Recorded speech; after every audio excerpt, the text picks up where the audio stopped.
इस कहानी को जानने के लिए हम कुछ समय पीछे चलते हैं। महाभारत काल से पूर्व, आज से लगभग 7000 से 9000 वर्ष पूर्व हम पीछे आ चुके हैं। चंद्रवंश के राजा नहुष के पुत्र ययाति का विवाह असुरों के गुरु शुक्राचार्य की पुत्री देवयानी से हो रहा है। विवाह के बाद देवयानी के साथ उसकी सखी शर्मिष्ठा भी दासी के रूप में राजभवन आ चुकी है। शर्मिष्ठा भी राजभवन में रहकर देवयानी और महाराज की सेवा में लगी रहती है। कुछ साल बीतने के बाद राजा ययाति शर्मिष्ठा की सुंदरता पर मोहित होने लगे हैं और शर्मिष्ठा भी उन पर आकर्षित होने लगी है। एक दिन राजा ययाति शर्मिष्ठा के कक्ष के सामने से गुजरते हैं। तभी शर्मिष्ठा उनके सामने आकर खड़ी हो जाती है और कहती है, मैं आपसे पुत्र प्राप्ति की इच्छा रखती हूँ। इस बात के लिए वह पहले ही दैत्य गुरु शुक्राचार्य को वचन दे चुके थे कि वह देवयानी के अलावा किसी भी परनारी पर नजर नहीं डालेंगे, पर फिर भी शर्मिष्ठा के प्रस्ताव को उन्होंने स्वीकार कर लिया और उनसे समागम करके लगभग 3 वर्षों में 3 पुत्र प्राप्त कर चुके हैं। किसी तरह से यह बात देवयानी को पता चल जाती है और अपने पिता दैत्य गुरु शुक्राचार्य को यह बात बता देती है। राजा ययाति द्वारा अपनी प्रतिज्ञा तोड़ने पर दैत्य गुरु शुक्राचार्य उन्हें शुक्रहीन बूढ़े होने का श्राप दे डालते हैं। अब महाराज की सारी शक्तियां क्षीण हो चुकी हैं। देवयानी से 2 पुत्र और शर्मिष्ठा से 3 पुत्र होने के बाद भी राजा ययाति की वासना जो की त्यों बनी हुई है। अपने यौवन के छिन जाने से राजा ययाति बड़े ही पीड़ा और काम पिपासा के दौर से गुजर रहे हैं। वासना ने उनके मन पर इस तरह डेरा जमा रखा है कि राजकाज के कार्य भी उन्हें समझ नहीं आ रहे हैं। लेकिन श्राप के कारण वृद्ध बने ययाति मन ही मन अपनी मौत का मातम मना रहे हैं। तभी मृत्यु ने एक दिन उनके द्वार पर दस्तक दी। आंखें खुली तो देखा यमराज सामने खड़े और बोल रहे हैं, ययाति तुम्हारी आयु पूर्ण हो चुकी है, परलोक गमन की तैयारी करो। यह सुनकर ययाति के होश उड़ गए और यमराज से जीवन की भीख मांगने लगा और बोला, हे यम, आप जानते हैं कि मेरी श्राप के कारण यह दशा हुई है। कृपया कर मुझे जीवन दान दे, मेरी सारी इच्छाएं अभी अधूरी हैं।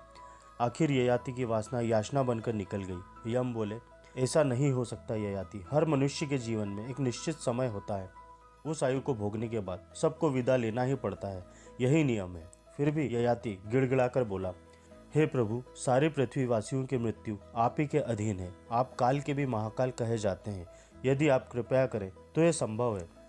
राजा ययाति की बहुत याचना पर यमराज मान गए। यमराज ययाति के सामने एक प्रस्ताव रखते हैं और कहते हैं, हे राजन, एक उपाय है। अगर तुम्हारे पुत्रों में से कोई एक पुत्र अपना यौवन तुम्हें दे दे तो तुम सुखपूर्वक जीवित रह सकते हो और अपनी अधूरी इच्छाएं पूरी कर सकते हो। यह सुनकर विषयों के चिंतन में लिप्त और मन का गुलाम राजा ययाति अपने ही पुत्रों से अपने यौवन की भीख मांगता रहा।